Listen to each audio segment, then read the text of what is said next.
Bienvenidos a la 20ª charla del ciclo Hitos de la Reforma Macroeconómica en el Perú, en homenaje a Renzo Rossini. Nos encontramos en un salón de Zoom y transmitiendo en vivo a través de Facebook. Los participantes pueden dejar preguntas a nuestro invitado como comentarios y si el tiempo lo permite, se las formularé hacia el final de la exposición. Un saludo a nuestra audiencia virtual y gracias a todos por su interés. Una herencia importante de los periodos hiperinflacionarios en economías emergentes ha sido la dolarización parcial de sus sistemas financieros. Está bien documentado que esta genera mayor vulnerabilidad ante choques cambiarios e impone limitaciones a la política macroeconómica, por lo que no sorprende que en países como el Perú se hayan adoptado políticas no convencionales orientadas a fomentar un proceso de desdolarización. Pero por otro lado, también se ha señalado que la dolarización parcial podría ser beneficiosa como un mecanismo de seguro y disciplina. Esta tarde nos acompaña Marco Terrones para contarnos un poco más sobre la dolarización y desdolarización peruana, identificar lecciones y retos, reflexionar si existe tal cosa como un nivel óptimo de dolarización y señalar algunas áreas de investigación futura. Marco es profesor principal del Departamento Académico de Economía de la Universidad del Pacífico. Anteriormente se desempeñó como asistente del director, subjefe de división y economista principal en el Departamento de Investigación del Fondo Monetario Internacional. Ha investigado extensa y prolijamente sobre macrofinanzas internacionales. Sus contribuciones han sido muy influentes en la academia y referidas con frecuencia en importantes medios de comunicación como The Economist, Financial Times, Wall Street Journal y New York Times. Su investigación ha sido publicada en las revistas científicas más prestigiosas de la disciplina. Es PhD en Economics por la University of Wisconsin-Madison. Estimado Marco, como siempre es un gusto muy grande para mí coincidir contigo en foros académicos relevantes para la discusión y la política macro y aprender de tu análisis. Muchas gracias por acompañarnos esta tarde y bienvenido. Muchas gracias, Diego, por esta introducción. En primer lugar, quiero agradecer a Marco Ortiz y a tu persona por invitarme a participar en esta serie de seminarios en honor a Renzo Rossini. Yo tuve la oportunidad de conocer e interactuar con Renzo en varias oportunidades. En nuestras conversaciones habían dos tópicos de interés común: el fenómeno de la dolarización financiera y las bonanzas crediticias. Definitivamente la temprana partida de Renzo nos deja sin las contribuciones que él estaba realizando en estas áreas y lo extrañaremos bastante por todo lo que él ha hecho por el país. Hoy voy a hablar del fenómeno de dolarización financiera, adicción o seguro. Entonces el tópico que estaré tratando hoy día se llama dolarización financiera, adicción o seguro.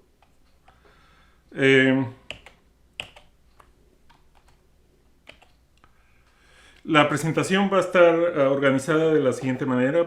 Primero haré una introducción al tópico, luego revisaré la literatura de una manera breve, luego presentaré unos hechos estilizados de la dolarización financiera en las economías emergentes, luego discutiré brevemente el caso peruano y luego daré mis conclusiones. Ustedes pueden preguntarme en cualquier momento durante la presentación. Respecto a la introducción, la dolarización es una de las características más importantes de los países emergentes. Nosotros hemos vivido o vivimos en una economía dolarizada y es muy probable que este tipo de economía no sobreviva, como ya fue en el caso de Renzo. Básicamente, la dolarización ha marcado la forma como hemos diseñado la política macroeconómica en países como el Perú. Y todavía hay varias preguntas que quedan por responder. Ahora, la dolarización financiera es un fenómeno bastante complejo y que tiene bastantes tonos. Algunos países se han dolarizado plenamente. Por ejemplo, el caso del Ecuador, el caso de Panamá y el caso de El Salvador. Estos países usan una moneda extranjera para todas sus transacciones. En este caso, la moneda extranjera es el dólar. En otros países se usa el euro. Ahora, estos países por necesidad tienen que adoptar un sistema cambiario de paridad dura que prácticamente les deja sin una política monetaria independiente. La política monetaria que ellos tienen está diseñado en el país del cual han adoptado la moneda. Por ejemplo, en el caso del dólar, la política monetaria se hace en los Estados Unidos. Otros países están parcialmente dolarizados. Hay tres tipos de dolarización parcial. El primer tipo se refiere a la dolarización de pagos. Frecuentemente la moneda local es usada para transacciones menores y el dólar para transacciones mayores, como por ejemplo las casas y los carros. Este tipo de dolarización surgió básicamente por una situación fiscal. Se ponía impuestos a los ítems de caros. Entonces la mayor parte de gente prefería hacer las transacciones en dólares. El segundo tipo de dolarización parcial se refiere a la dolarización real o indexación. En este caso, muchos bienes y servicios, incluyendo los no transables, se cotizan en dólares. El pass-through, como resultado, es bastante alto. El tercer caso de dolarización parcial se refiere a la dolarización de activos y pasivos financieros. Las instituciones financieras tienen activos, ya sean préstamos, y pasivos, o los depósitos, denominados en moneda extranjera. En este caso, fuertes movimientos en el tipo de cambio pueden generar importantes descalces en las hojas de balance. En algunos casos se puede generar inestabilidad financiera como resultado. ¿Bien? En estos tres tipos de dolarización parcial, las economías pueden escoger un régimen cambiario intermedio o de flotación administrada, en este caso con una política monetaria independiente. ¿Okay? Lo que no se podía hacer en el caso de dolarización total. Ahora, de todos estos casos nos vamos a concentrar en la dolarización de activos y pasivos financieros, lo que comúnmente se denomina la dolarización financiera o el fenómeno de dolarización financiera. ¿Sí?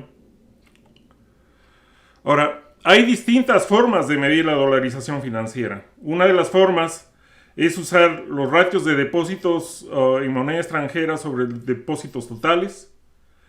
Otra forma es usar los ratios de crédito en moneda extranjera sobre créditos totales. Una tercera forma es usar ya sea los ratios en depósitos en moneda extranjera sobre depósitos totales y a eso agregarlo el porcentaje de deuda en moneda extranjera, o sea, deuda externa. ¿Ya? En la presentación de hoy día, yo voy a usar o los ratios de depósitos en moneda extranjera sobre depósitos totales o los ratios de crédito en moneda extranjera sobre créditos totales. ¿Ya? Por ejemplo, esta primera gráfica que le estoy presentando presenta los ratios de depósitos en moneda extranjera sobre los depósitos totales. O sea, lo que se conoce como dolarización de depósitos que está en el eje vertical. ¿Okay? En el eje horizontal de esta gráfica tenemos los años. Tenemos información desde el año 2001 hasta el año 2020. ¿Ya? Y este es para un conjunto de los países emergentes, 48 países para los cuales se ha conseguido información. Acá en la gráfica se presentan 4 curvas. La curva promedio, que está denotada por la línea roja. Básicamente, de acuerdo a la curva promedio, se nota una pequeña caída en los niveles de dolarización financiera en los países emergentes. De acuerdo a la mediana, que es la curva azul punteada, la caída es un poquito más sutil, o virtualmente mucha gente diría hay un estancamiento en cuanto a la dolarización financiera. Noten que los niveles de dolarización promedio están alrededor de 40% y bajan alrededor de 35 o 36% al final. Y, o sea, son unos niveles de dolarización bastante estables o persistentes. Luego, respecto a la evolución del primer cuartil, que es el percentil 25, la línea anaranjada, es la línea de abajo. Noten que de acuerdo a esta línea, virtualmente ha habido una mínima reducción en los niveles de dolarización para este grupo de países.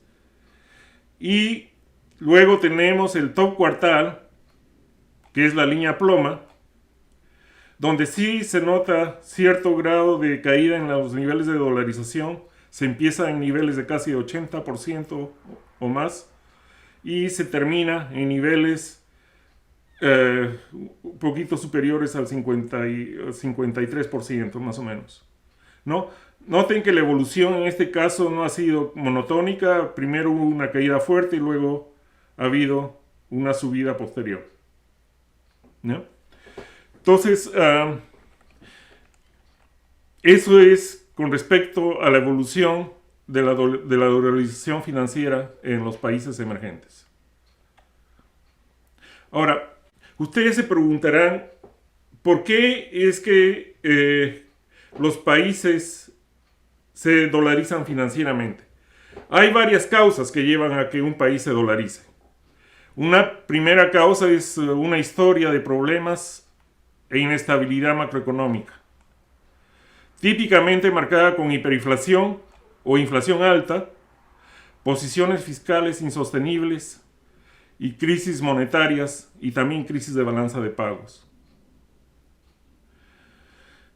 En estos países frecuentemente uno encuentra una oferta, ya sea formal o informal, de instrumentos en moneda extranjera y también la presencia de entidades financieras extranjeras. Pero esto no es un requisito. También en estas economías hay una inexistencia de instrumentos en moneda nacional indexados. Finalmente, muchas de estas economías están integradas a los mercados de capitales internacionales. O sea, por eso casi todos son países emergentes, ¿no? O todos los países que tenemos en la muestra son países emergentes. Ahora, el objetivo de esta sección es revisar la literatura de la dolarización financiera. Vamos a ver que la dolarización financiera puede ser resultado de una decisión de portafolio o de cartera. O esto asumiendo de que hay mercados de capitales perfectos. En el caso de que no haya capitales de mercados perfectos, la dolarización puede ser resultado de problemas institucionales o de una adicción al dólar. Y hay una tercera posibilidad que explica el fenómeno de dolarización, que tiene que ver como un seguro. Los agentes tratan de asegurarse contra el riesgo de una depreciación, particularmente cuando se encuentran economías en donde la depreciación del tipo de cambio está correlacionado negativamente con los ciclos económicos.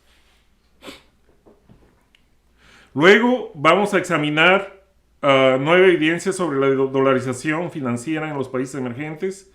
Este es material nuevo que he podido colectar para esta presentación.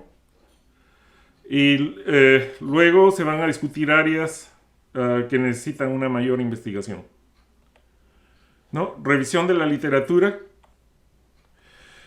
Entonces, el primer motivo o la primera teoría que explica la dolarización financiera es la teoría de las decisiones de cartera.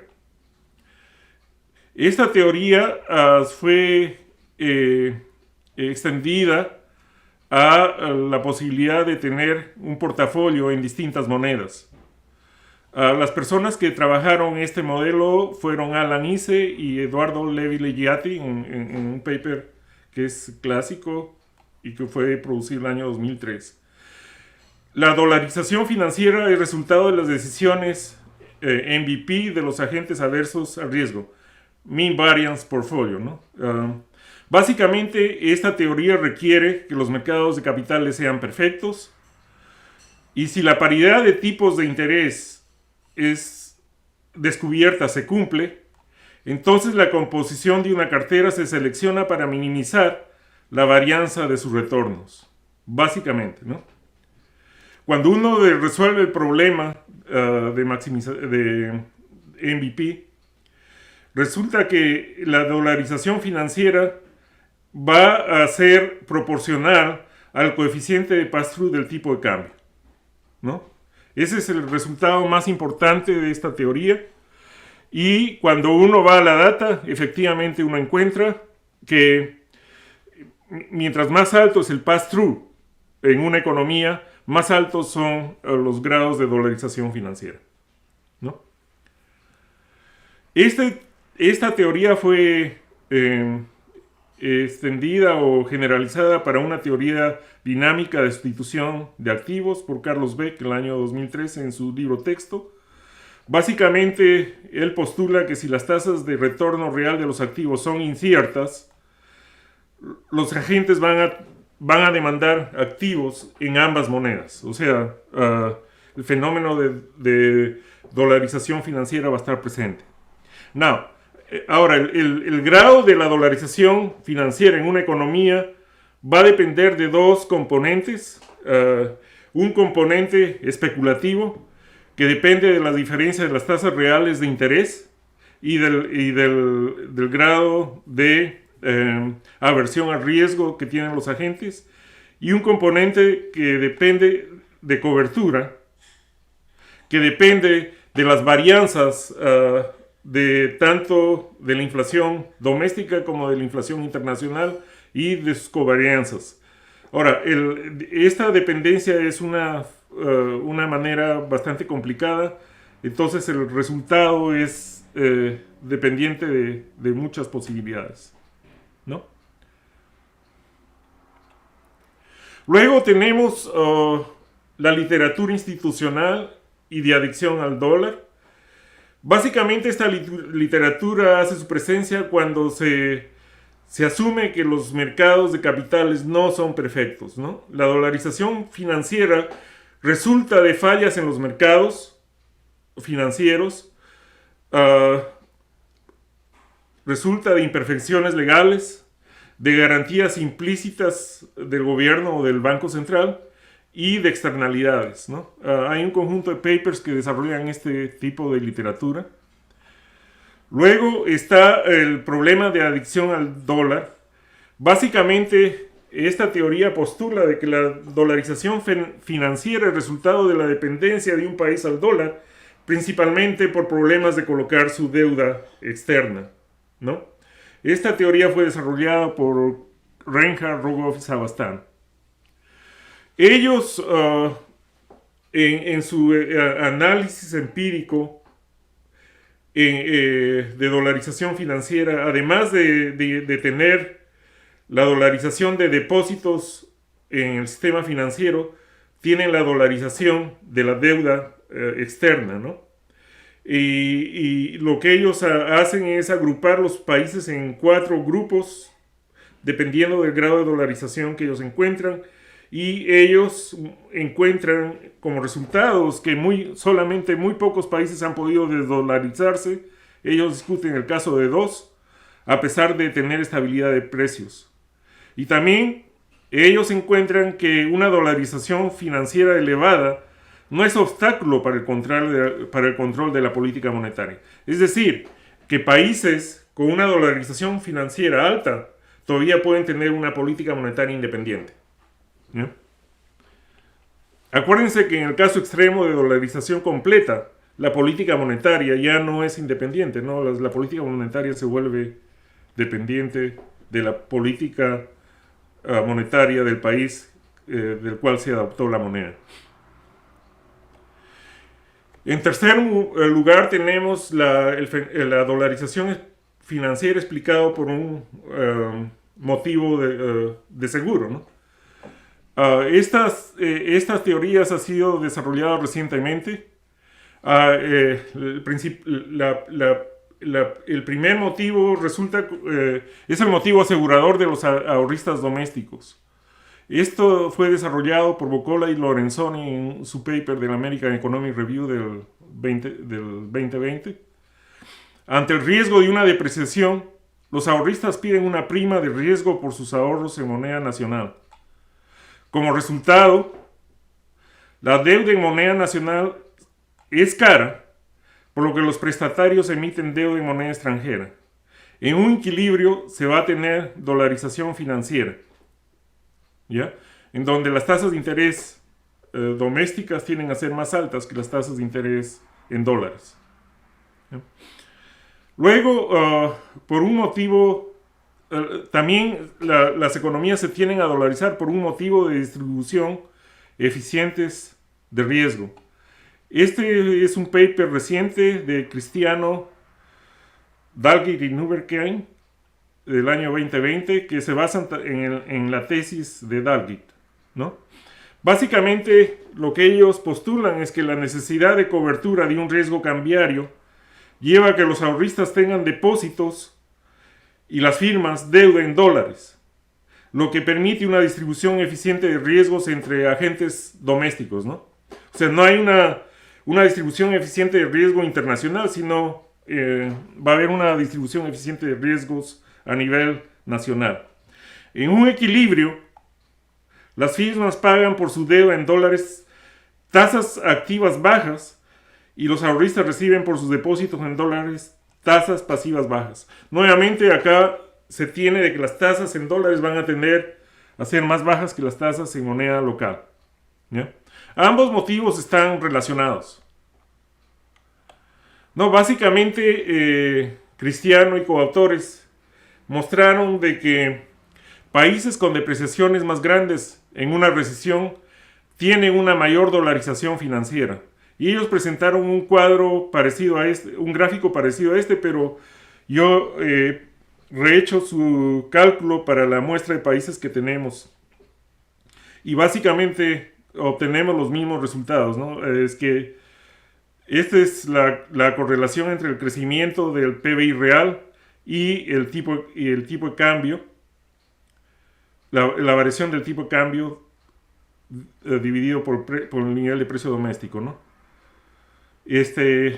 Se encuentra esta relación negativa, ¿no? Mientras más fuerte esta correlación, mientras más negativa esta correlación, más alto el grado de dolarización en esa economía. O sea, más motivo para hacer una distribución eficiente de riesgos.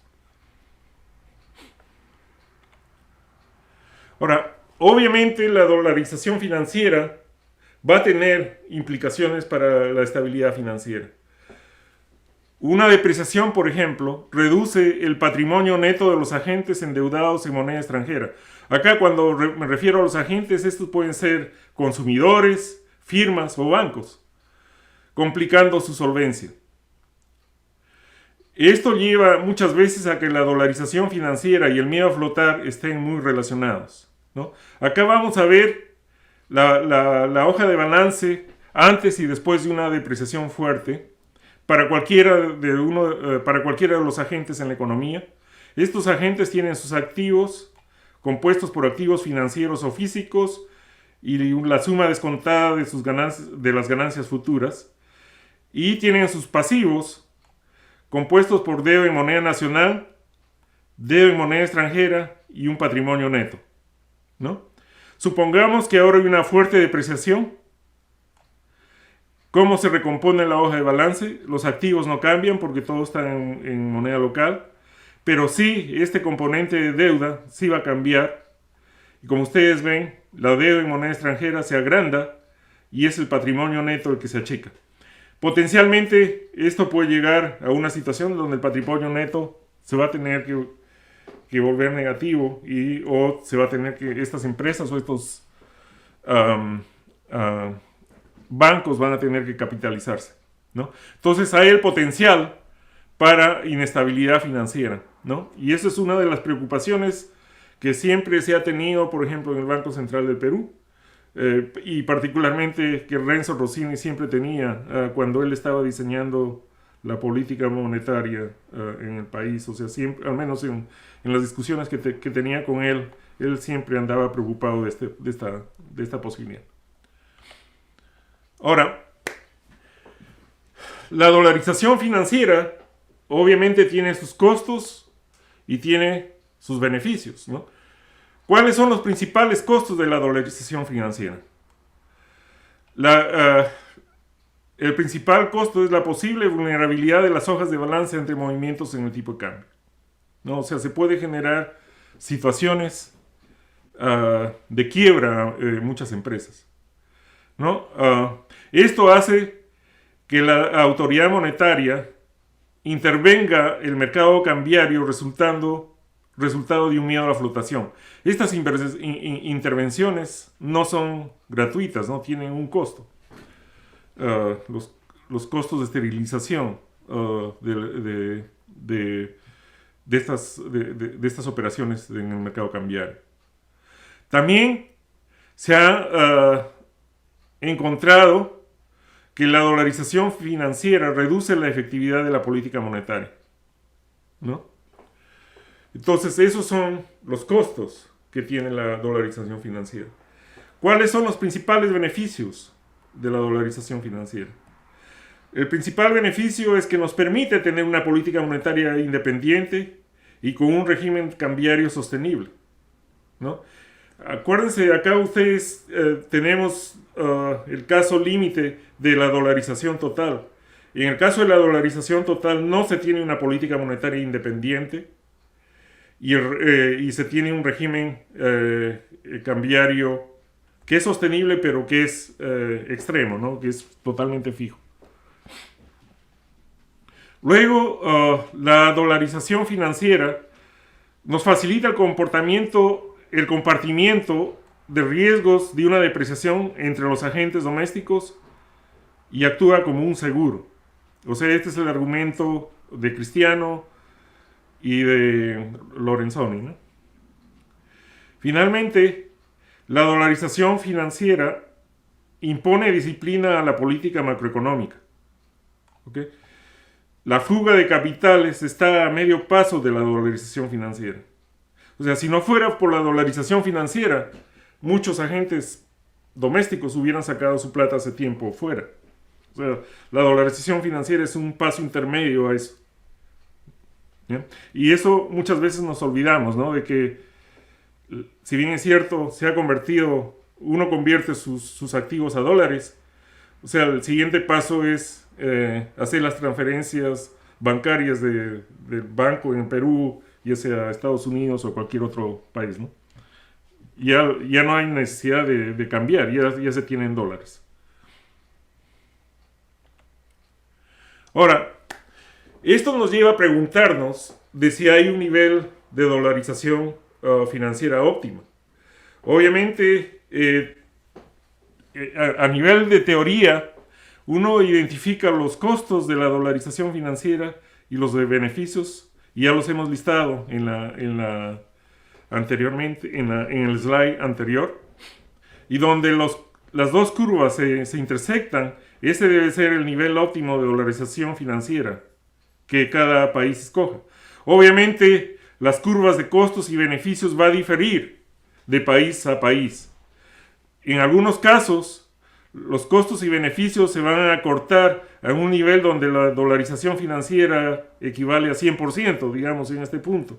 En otros casos, los costos y beneficios no se van a acortar y van a llevar a que el país trate de eliminar totalmente la dolarización financiera. O sea, va a haber países que van a elegir no tener dolarización financiera, y efectivamente hay casos de países que no tienen dolarización financiera.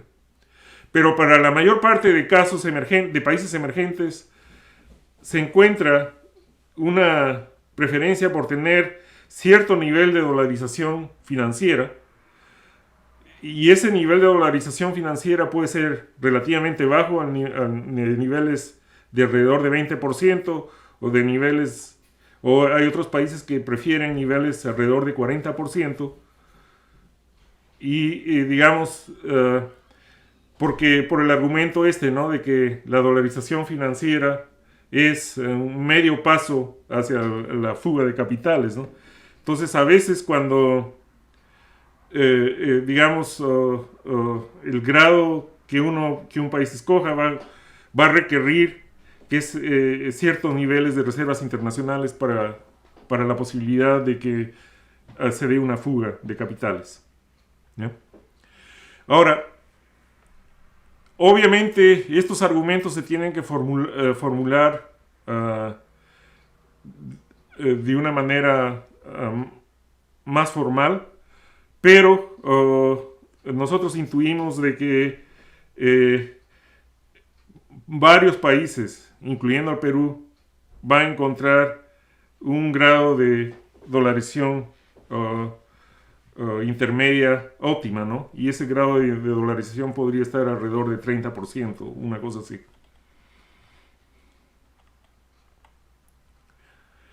Ahora, pasemos a los hechos estilizados de la dolarización financiera en las economías emergentes, ¿no? Para examinar los hechos estilizados de las economías emergentes, hemos colectado una base de datos de 44 países emergentes durante el periodo 2001 al periodo 2021 o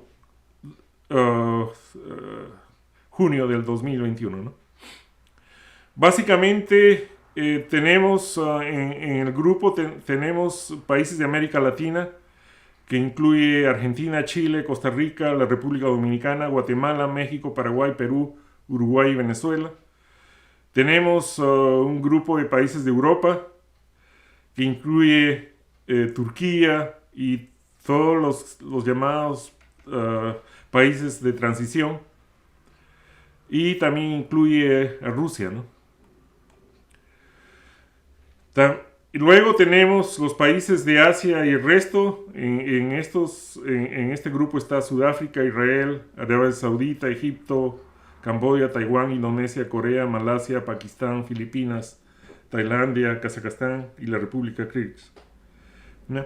Para esta parte del análisis, lo que hemos usado como proxy para la dolarización financiera es el acervo de depósitos en el sistema financiero o bancario, si es que este está disponible, como porcentaje de los depósitos totales.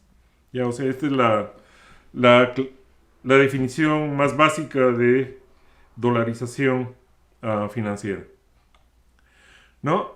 Cuando mirando ya a la data, lo que hemos hecho es hacer estos plots de las box plots para el periodo del 2001 desde el cuarto quarter hasta el 2021 junio, ¿no? Y estos son los resultados. Noten que la mediana está alrededor del 30%. O sea, la mediana de la dolarización financiera está alrededor del 30%. El primer cuartal nos da niveles de dolarización de alrededor del 16%. Y el cuartal más alto nos da niveles de dolarización por encima del 50%, ¿no? Entonces, básicamente, los niveles de dolarización están concentrados en este rango, entre el 16% y el 50%, ¿no? Ahora, cuando dividimos los países por grupos regionales, nos damos cuenta de lo siguiente, ¿no? Los rangos de fluctuaciones de dolarización en Asia tienden a ser mucho más bajos que los rangos observados en Latinoamérica y los observados en Europa.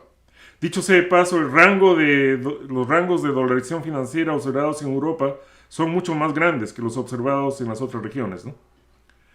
Ahora, en términos de la mediana en el caso de Asia está por debajo del 20%, mientras en el caso de Latinoamérica y Europa está alrededor del 35%, ¿no?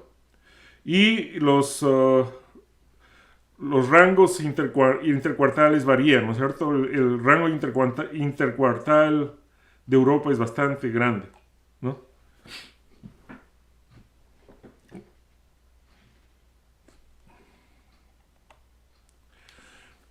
Respecto, entonces el primer hecho estilizado es que hay mucha variabilidad respecto al fenómeno de dolarización financiera, que la mediana está alrededor de 30% y que la variabilidad de la dolarización financiera más grande observada está en Europa. ¿Ya? Respecto a la evolución temporal de la dolarización financiera, observamos de que cuando miramos las medias, vemos que para la línea roja, en este caso, la línea roja representa la media para todo el grupo. Hay una tendencia decreciente en la dolarización financiera y inicialmente hay una caída relativamente rápida, hay un rebote en el periodo de la gran recesión, luego hay otra caída y finalmente hay otro rebote y luego otra caída en los niveles de dolarización financiera. ¿No? Y eso está explicado básicamente por lo que está pasando en Europa y en Latinoamérica. Noten que los niveles de Latinoamérica caen para luego subir. Y en el caso de Europa también caen, suben y luego caen. ¿Ya? Estos patrones de comportamiento se repiten cuando miramos a las medias grupales, ¿no? Aunque en el caso de Latinoamérica la subida no es tan extrema como en el caso, cuando miramos la mediana, no es tan extrema que cuando observamos la media, ¿no? Pero en el caso de Latinoamérica, cuando miramos la mediana, hay una caída y luego hay una subida en los niveles de dolarización financiera. En el caso de Asia y el resto, la caída es monotónica, si quieren, ¿no? Y para todos los países emergentes en su grupo, hay una caída muy pequeña en los niveles de dolarización financiera. Básicamente, cuando miramos los 5 años, cuando comparamos los 5 años iniciales con los 5 años finales de la muestra, vemos que varios países han desdolarizado sus economías, mientras otros se han dolarizado. Entre los países que han desdolarizado más sus economías está el Perú. Acá estamos viendo desde el periodo 2001 en adelante, ¿no es cierto? Y entre los países que más han dolarizado sus economías está Argentina. Noten que Venezuela también está dolarizando su sistema financiero de una manera bastante marcada. ¿Ya? Detrás de la dolarización financiera hay un conjunto de factores estructurales que están asociados a la evolución de esta dolarización financiera. Acá he listado 4 variables. La columna 1 representa la integración financiera. Noten que mientras más integrado esté una economía financieramente, más altos son los niveles de dolarización financiera. La variable dependiente es la dolarización financiera medida por los depósitos en moneda extranjera sobre depósitos totales. ¿Ya? A mayor integración financiera, mayor dolarización financiera. Noten también que el desarrollo del sistema financiero está asociado positivamente con el grado de dolarización financiera en la economía. También es importante notar que el grado de las eficiencia de las instituciones financieras está asociado negativamente a la dolarización financiera. O sea, mientras más ineficientes son las instituciones financieras, más dolarizadas tienden a ser las economías. Finalmente, el grado de de informalidad de la economía también está asociado con un grado de dolarización financiera. Mientras más informal es una economía, más dolarizada va a estar esa economía. Ahora, estas son regresiones simples en donde se han incluido efectos fijos y efectos de tiempo, ¿no? También lo que hemos analizado es cómo los factores macroeconómicos afectan la dolarización financiera. En particular, hemos tratado de ver la asociación entre los niveles de inflación y los niveles de dolarización financiera. Lo que estamos encontrando es que hay una asociación positiva, aunque el coeficiente es bastante bajo, de los niveles de inflación y la dolarización financiera. Mientras más inflación hay en una economía, más dolarizado está esa economía. Los tipos de cambio real, el cambio en el tipo de cambio real y la dolarización financiera, mientras más apreciado está la dolarización, mientras más apreciado está el tipo de cambio real, menor dolarización. Mientras más depreciado el tipo de cambio real, mayor dolarización. La tercera variable que nosotros hemos examinado son las reservas totales como porcentaje de la deuda externa total. Mientras mayor son las reservas internacionales totales como porcentaje de la deuda externa, menores los niveles de dolarización financiera. Que eso hace sentido, todas estas correlaciones, los signos hacen sentido, pero esta particularmente porque nos dice que mientras más márgenes tienes el Banco Central, menor dolarización, menos dolarizado va a estar la economía, ¿no? También la cuarta variable que hemos examinado es la diferencia entre las tasas de interés real de cada país emergente y los Estados Unidos, ¿no? Mientras mayor esta tasa real de interés, más dolarizada la economía, ¿no? O sea, mientras más altos son los retornos reales en moneda nacional relativo a los de moneda extranjera, más altos los niveles de dolarización. Esto está muy relacionado al argumento del seguro que se discutió a nivel teórico. Respecto al balance estructural del gobierno general, si el gobierno general tiene superávits, menores van a ser los niveles de dolarización financiera, ¿no? Si el gobierno general tiene déficits, mayores van a ser los niveles de dolarización financiera. Entonces la política fiscal también importa. Luego, cuando nosotros examinamos las experiencias de los distintos países, encontramos bastantes vaivenes de la dolarización financiera en las distintas economías, ¿no? En el lado izquierdo de este gráfico tengo los varios países, 4 países latinoamericanos, y en el otro tenemos 4 países de Asia y de Europa. Noten el caso de Argentina, que es la línea roja.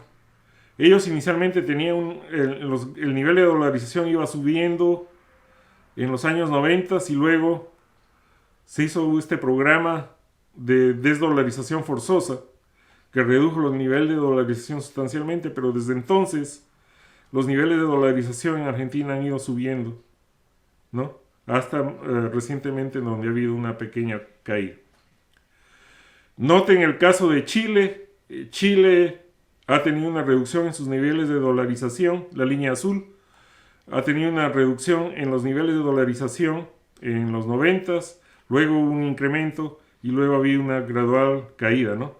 Esta reducción, como vamos a ver, puede estar explicado con la adopción del régimen de inflation targeting que tuvo Chile a inicios de los 90s, ¿no?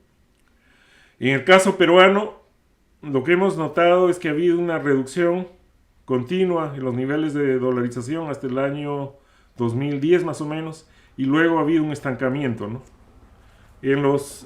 Ha habido una caída, pero una caída menor en los niveles de dolarización. Recientemente ha habido una reversión, ¿no?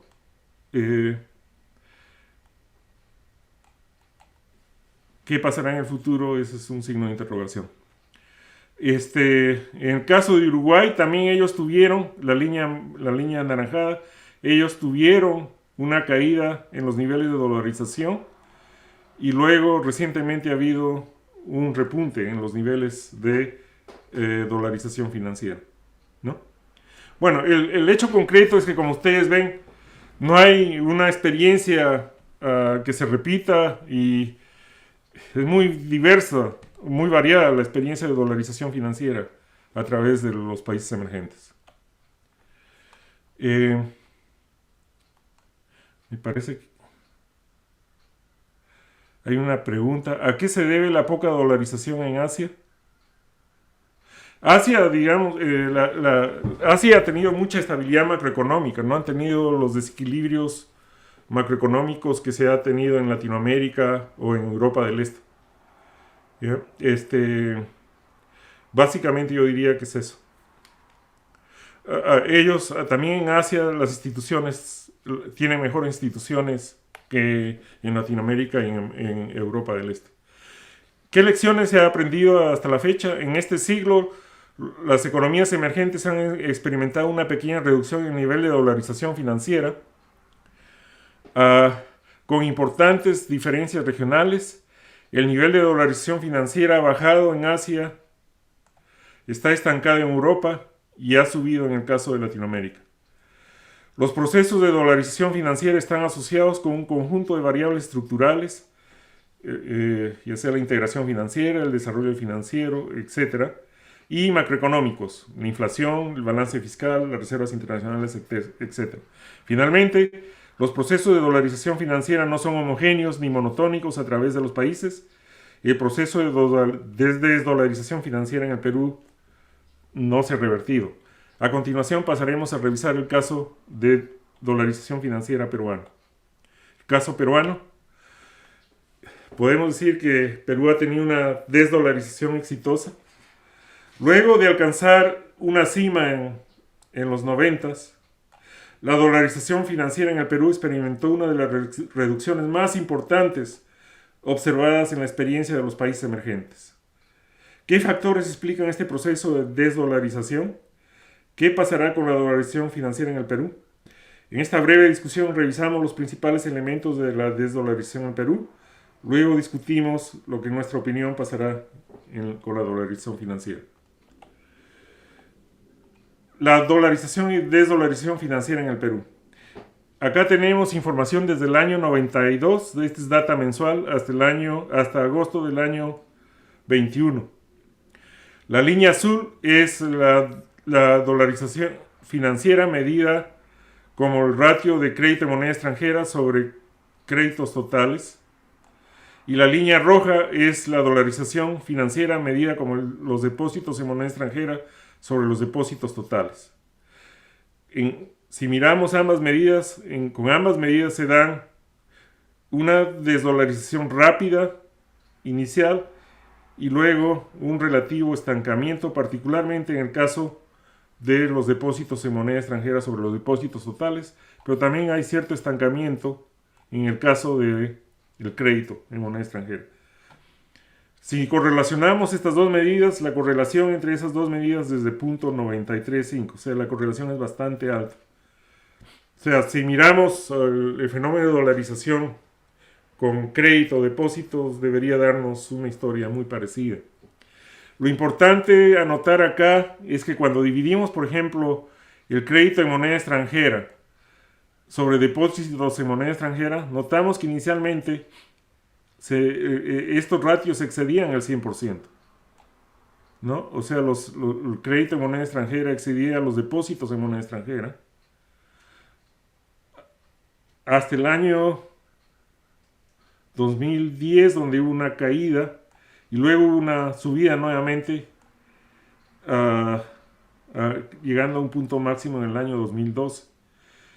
Supongo preocupados por esta situación es que el Banco Central decidió adoptar un agresivo esquema de desdolarización de crediticia y como resultado se está usando este ratio ahora de crédito en moneda extranjera sobre depósitos que no es tan riesgoso como estos niveles de acá.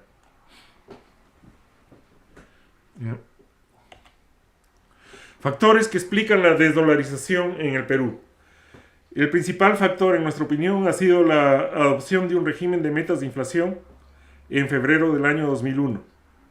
Este régimen ha sido complementado con medidas no convencionales y prudenciales en los años 2010. O sea, el esquema de metas de inflación fue posible debido a que el Banco Central tiene independencia y a que las políticas fiscales son sostenibles hasta la fecha, ¿no? Ahora, preocupado por la estabilidad financiera, recuerden que cuando hay dolarización financiera, hay el problema de descalce debido al tipo de cambio. El BCR ha implementado una política de intervenciones cambiarias, ¿no? Que lo ha implementado alrededor de estas metas de inflación. El BCR no tiene metas cambiarias, pero sí interviene el mercado cambiario frecuentemente para evitar una volatilidad innecesaria. Y desde el año 2008 se implementó una política contracíclica, una política de encajes contracíclica, ¿no? En el año 2013 y el 2016 se introdujo un programa de desdolarización, particularmente de créditos, que involucraba el uso de encajes, medidas de liquidez y acciones prudenciales, ¿no? Ahora, el esquema de metas de inflación ha sido muy importante para desdolarizar. Acá les voy a presentar, noten acá la parte sombreada es todo el periodo donde se ha tenido el esquema de metas de inflación. Noten las caídas, la caída que ha habido en la dolarización financiera durante ese periodo. Ahora, acá nosotros en esta tabla tenemos la comparación entre los promedios del crédito monetario como porcentaje del total en el periodo en donde no se tenía inflation targeting con el periodo en donde se tenía inflation targeting. O sea, el periodo donde no se tenía inflation targeting es este de acá, ¿ya? Noten que la dolarización financiera ha caído de un promedio de 73.47 a 44.75, para una diferencia de 28.72, la cual es estadísticamente significativa, ¿no? Los depósitos en moneda extranjera también han caído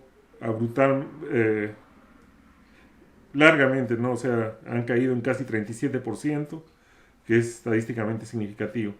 Conjuntamente, la inflación también ha caído en esos dos periodos. Esta variable no le hagan caso porque por algún motivo esos valores no reconozco. También las tasas de interés han caído en estos dos periodos, ¿no? Pero la parte importante de recordar son estos de acá, ¿no? La inflación ha caído sustancialmente y los ratios también. Pero no solamente eso, sino las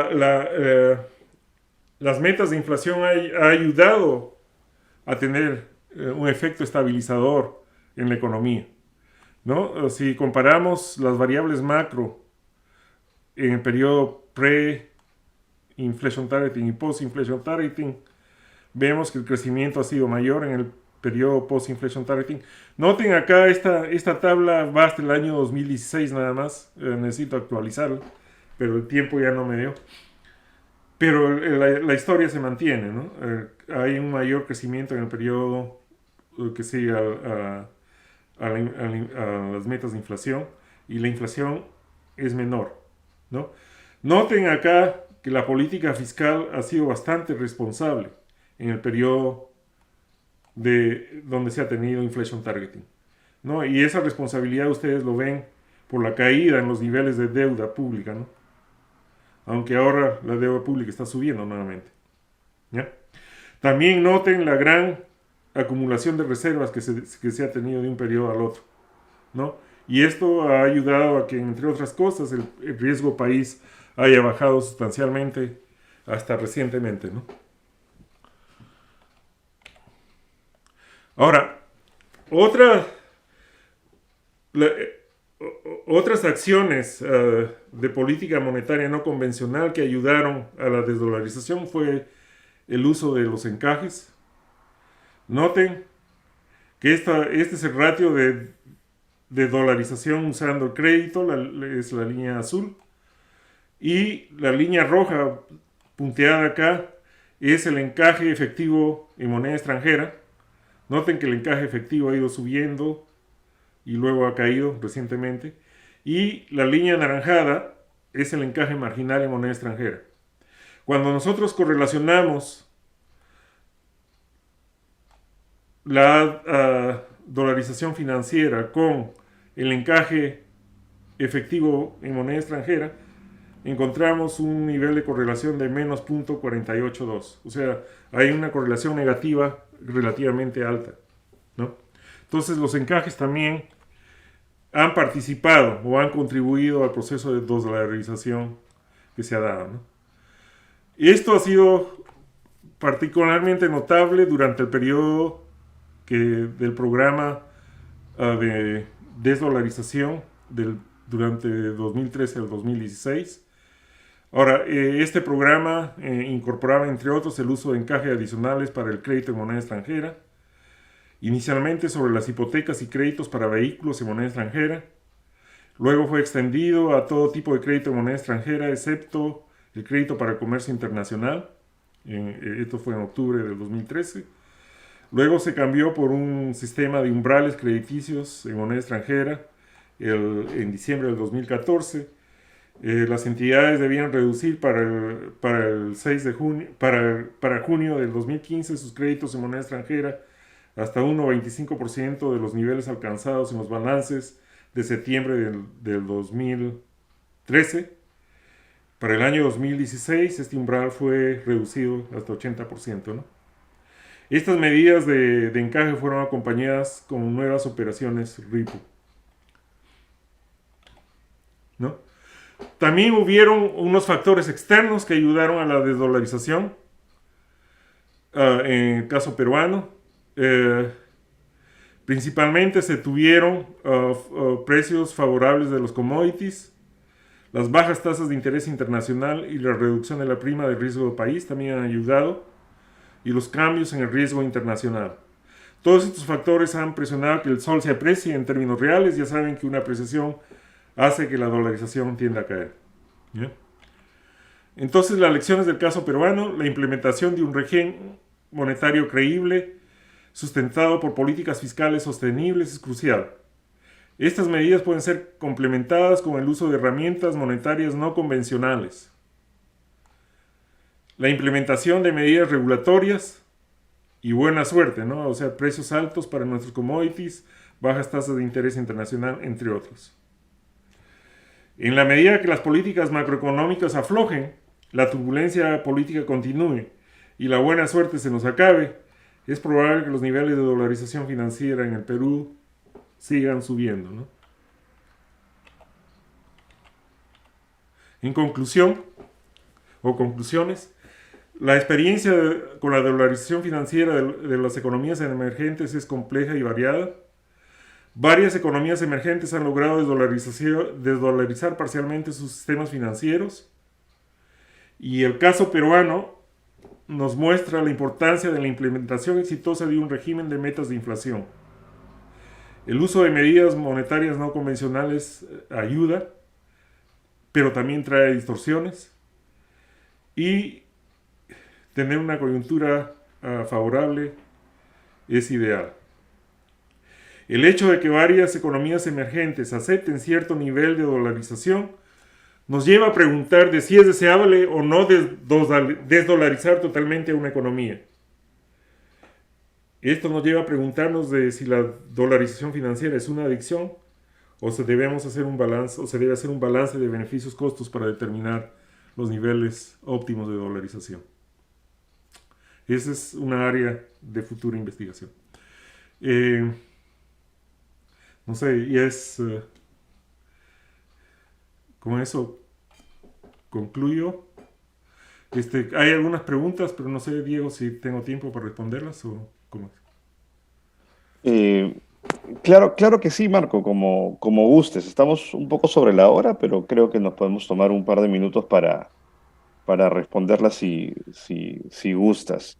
Pero antes de eso, quería agradecerte por la presentación muy, muy interesante y nos deja algunas reflexiones que considero que son novedosas en esta literatura y en este análisis sobre la dolarización, pues que es un fenómeno que nos acompaña y a los peruanos desde hace mucho tiempo, ¿no? Y con el que ya estamos recontra acostumbrados a vivir. En particular me pareció interesante esto que decías, ¿no? Que la dolarización se puede concebir como un paso intermedio, ¿no? Entre un régimen completamente solarizado, que como tú bien mencionaste, incluso podría no ser deseable, y una fuga de capitales. Entonces, como que es interesante porque si te pones a pensar en la vulnerabilidad que la dolarización implica, de alguna u otra manera disciplina a la política monetaria o a los asesores de política, ¿no? Como que la amenaza de que ese dinero pueda retirarse en algún momento, pueda salir del sistema, debería ser un incentivo para mantener cierta disciplina por el lado del policymaker. En fin, es interesante el insight, la idea, ¿no? Hay que explorarla mucho más. Pero bueno, por favor, si quieres contestar alguna de las preguntas que te han formulado, con mucho gusto. Estaban hablando ahí, ¿no? De que la pregunta en particular era que llamaba un poco la atención que al momento de mostrar este ratio entre créditos en moneda extranjera sobre depósitos en moneda extranjera, ¿no? El ratio era menor que uno, lo que sugería que se están creando dólares en el Perú, ¿no? Eurodólares peruanos. ¿Qué opinión tienes al respecto? Y si Ah, esto puede ser una fuente de vulnerabilidad relevante. no necesariamente son eurodólares, puede ser deuda de la banca comercial con el extranjero, ¿no?